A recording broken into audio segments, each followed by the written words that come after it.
L'histoire de David, l'homme selon le cœur de Dieu. Il était une fois dans une terre aride et reculée d'Israël, un jeune garçon oublié des hommes, mais remarqué par Dieu. Ce garçon s'appelait David, dernier fils d'Isaïe. Il n'était ni guerrier, ni prêtre, ni roi. Il était simple berger. Pendant que ses frères étaient à la guerre ou servaient auprès du roi Saül, David, lui, gardait les brebis. Il chantait, il louait Dieu avec sa harpe, seul dans les champs. Il tuait le lion et l'ours pour protéger le troupeau. Mais plus encore, il cultivait une intimité secrète avec l'Éternel. Pendant ce temps, le roi Saül, autrefois oint par Dieu, avait désobéi. Le prophète Samuel reçut un ordre divin. Va à Bethléem, j'ai choisi un roi parmi les fils d'Isaïe. Samuel arrive. Isaïe présente ses 7 premiers fils, forts, beaux, soldats. Mais Dieu dit, l'Éternel ne regarde pas à l'apparence mais au cœur. Alors Samuel demande, as-tu pas un autre fils? Et Isaïe répond, il reste le plus jeune, il garde les brebis.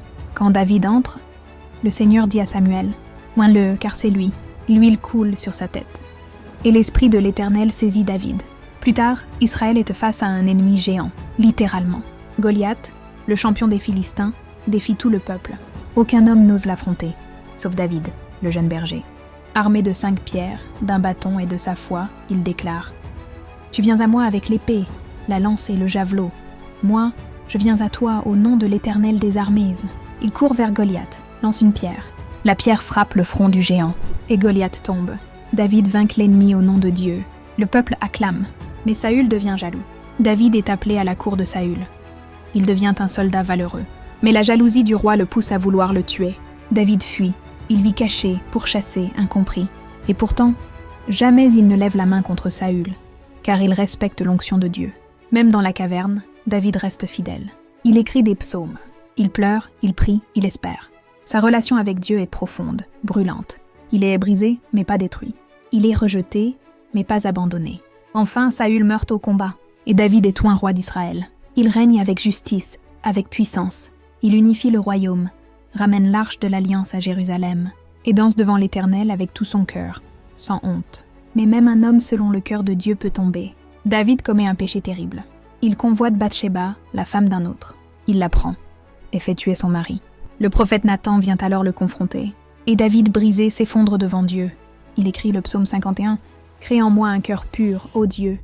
Ne me rejette pas loin de ta face. » Dieu le pardonne. Mais les conséquences sont lourdes. Son fils meurt, sa maison est troublée.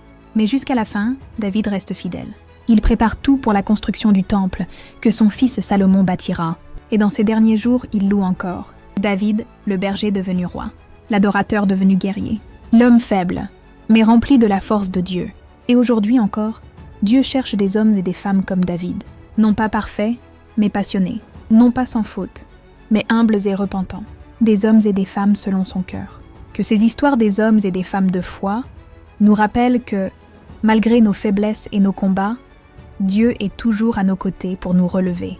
Il nous appelle à la confiance et au courage chaque jour. Si cette parole t'a touché, n'oublie pas de t'abonner à la chaîne pour recevoir chaque jour plus d'histoires inspirantes et de lumière.